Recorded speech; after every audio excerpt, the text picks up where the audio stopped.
Hello friends, once again I am with you on my channel Learn English with Ashok Nakum.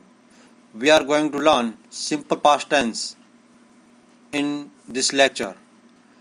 Already we have seen simple present tense and its exercise in previous two lectures. So we are going to learn in this lecture a simple past tense. If you have not subscribe my channel or not share, please share this and get all new notification on this channel. So we are going to start our simple past tense. ભૂતકાળમાં કોઈ ક્રિયા થઈ હતી તેવું દર્શાવવા માટે સાદો ભૂતકાળ વપરાય છે. મિત્રો, એક ચર્ચા એવી છે કે ભૂતકાળની અંદર કોઈ વીતી ગયેલા સમયમાં જો કોઈ ક્રિયા થઈ છે તેવું દર્શાવવું હોય ત્યારે સાદો ભૂતકાળ વપરાય છે. ચાલો તેના એક્ઝામ્પલ જોઈએ.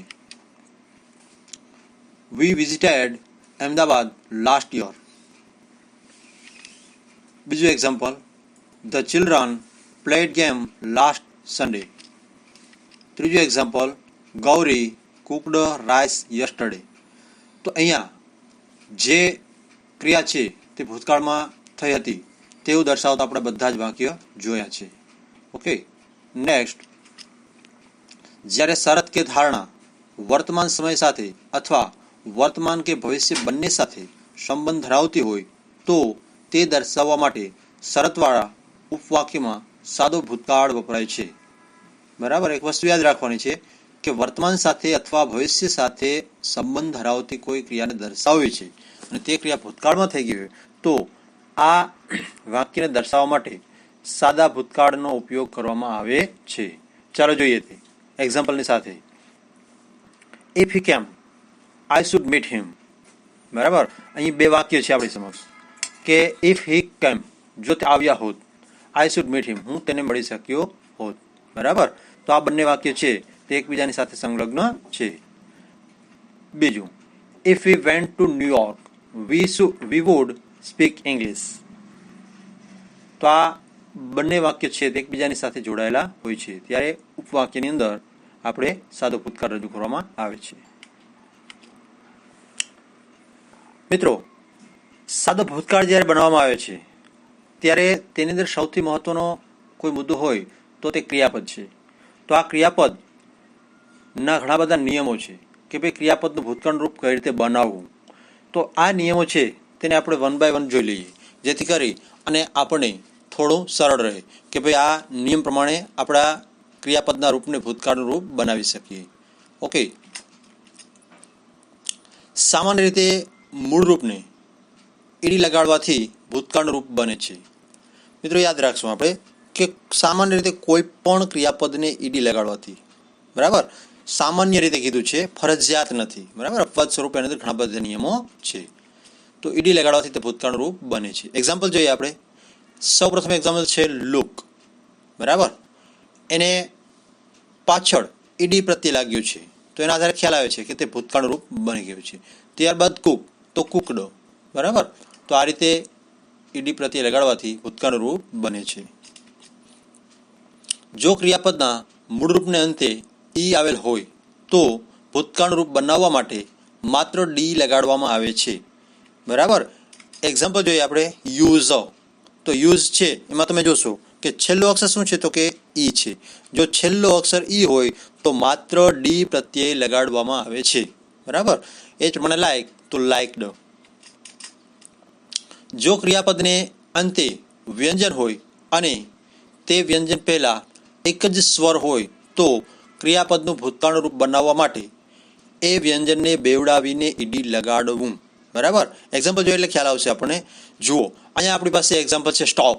તો સ્ટોપની અંદર છેલ્લો અક્ષર પી છે અને પી પહેલાનો અક્ષર ઓ. ઓ એટલે કે શું છે તો કે સ્વર છે. જો આ પ્રમાણે પરિસ્થિતિ હોય તો ત્યારે છેલ્લા અક્ષરને એટલે કે પીને ડબલ વખત લખીને એટલે કે બેવડાવીને ઈડી પ્રત્યય લગાડવું. તો આપણે અહીંયા એસટીઓ ડબલ ઈડી થયું છે. બરાબર, એ જ પ્રમાણે ક્લેપ, તો ક્લેપડો. એમાં પણ એ જ પરિસ્થિતિ છે. છેલ્લો અક્ષર પી છે અને આગળનો અક્ષર એ છે તો પીને બેવડાવી અને ઈડી પ્રત્યય લગાડ્યું છે. રબ તો રબડો. આ પ્રમાણે જો ક્રિયાપદને અંતે એલ આવેલ હોય તો ક્રિયાપદનું ભૂતકાળનું રૂપ બનાવવા માટે એલને બેવડાવીને ઈડી લગાડવું. બરાબર, યાદ રાખશું કે કોઈ પણ ક્રિયાપદનો છેલ્લો અક્ષર શું હોય? એલ હોય. તો એલને બેવડાવીને ઈડી લગાડવું. એક્ઝામ્પલ જોઈએ આપણે.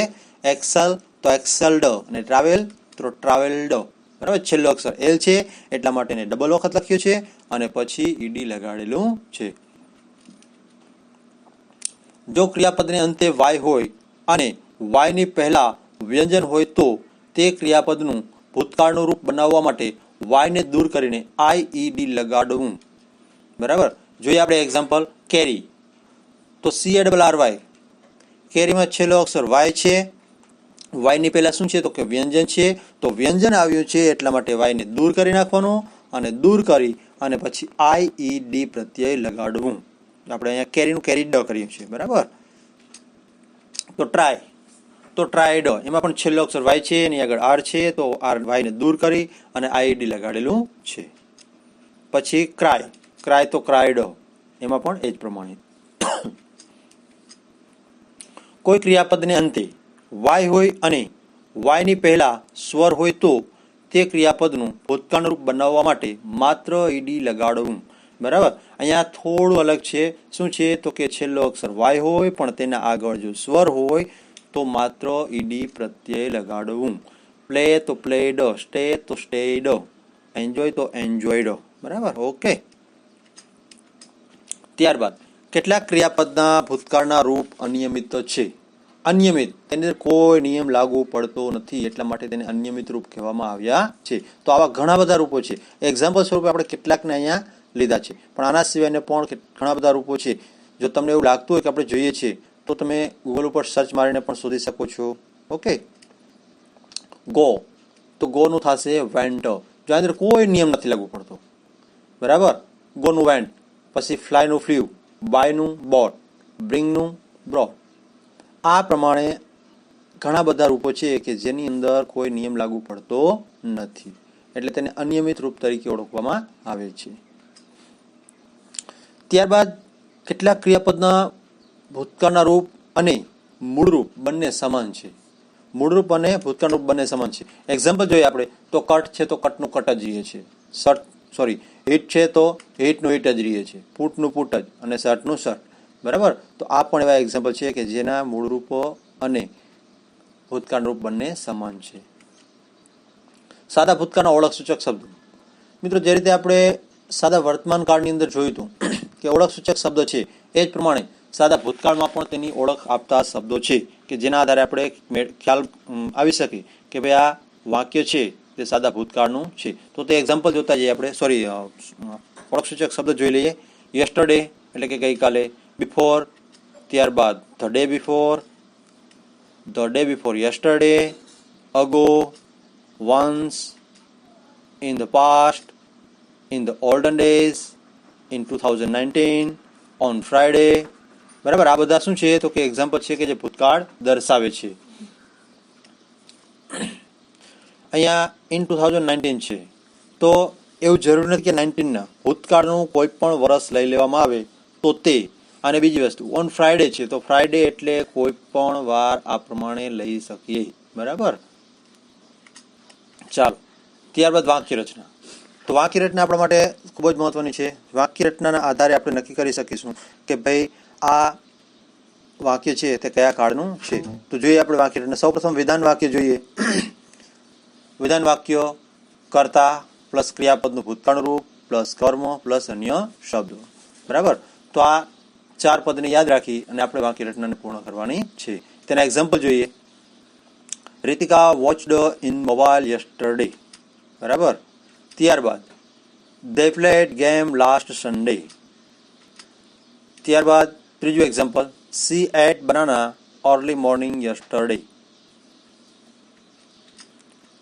ત્યારબાદ નકાર વાક્ય એટલે કે નેગેટિવ સેન્ટેન્સો. નેગેટિવ સેન્ટેન્સ છે તેનું આપણે વાક્ય રચના જોઈએ. સૌપ્રથમ કર્તા plus did plus not plus ક્રિયાપદનું મૂળરૂપ પ્લસ કર્મ પ્લસ અન્ય શબ્દો. અહીં યાદ રાખીશું આપણે કે જ્યારે નકાર વાક્ય આવે છે ત્યારે સહાયકારક ક્રિયાપદ ડીડ ઉમેરવામાં આવ્યું છે. અને જ્યારે એક વખત સહાયકારક ક્રિયાપદ વાક્યમાં ડીડ આવે ત્યારે મુખ્ય ક્રિયાપદ એટલે કે મુખ્ય ક્રિયાપદ જે છે તેનું મૂળ રૂપ આવે છે. બંને ભૂતકાળના રૂપ ક્યારેય ભેગા થશે નહીં. કોઈ પણ વાક્ય હોય, પછી તે નકાર હોય, પ્રશ્નાર્થ હોય કે કોઈ પણ વાક્ય હોય, તો ક્યારેય બંને ભૂતકાળના રૂપ એટલે કે બે ભૂતકાળના રૂપ એક જ વાક્યમાં ભેગા થશે નહીં. તેના એક્ઝામ્પલ જોઈએ આપણે. He did not read newspaper last week. જો અહીંયા ડીડ આવ્યું છે એટલે રીડ છે તેનું મૂળ રૂપ આવ્યું છે. ઓકે. ત્યારબાદ Mitali taught English. Mitali did not teach English in that school last year. બરાબર, એટલે આ પણ આપણે નકાર વાક્ય જોવા મળે છે. ત્યારબાદ Rahul did not buy vegetables from market. તો આ હતા આપણા નકાર વાક્યો. ત્યારબાદ પ્રશ્નાર્થ વાક્ય. પ્રશ્નાર્થ વાક્ય છે તેમાં પણ તે જ પ્રમાણે ડીડ છે તે આગળ આવી જશે, ત્યાર પછી કર્તા, પછી ક્રિયાપદનું મૂળ રૂપ, પછી કર્મ, અન્ય શબ્દ અને છેલ્લે પ્રશ્નાર્થ ચિહ્ન. તો આમાં પણ તે જ પ્રમાણે ડીડ એક વખત આવે છે વાક્યની અંદર એટલે ક્રિયાપદનું મૂળ રૂપ આવે. Example, did you meet him yesterday. બીજું example, did Devang sell medicine in Ahmedabad. ત્યારબાદ did she cook good food. Okay, તો આ આપણા એક્ઝામ્પલ છે. Best of luck to all of you. અને ફરી એક વખત, જો આ મારી ચેનલ તમે સબસ્ક્રાઈબ ન કરેલી હોય તો સબસ્ક્રાઈબ કરી લ્યો, જેથી કરીને આવનારા વિડીયો છે તેનું નોટિફિકેશન તમને સરળતાથી મળી રહે. Thank you for watching.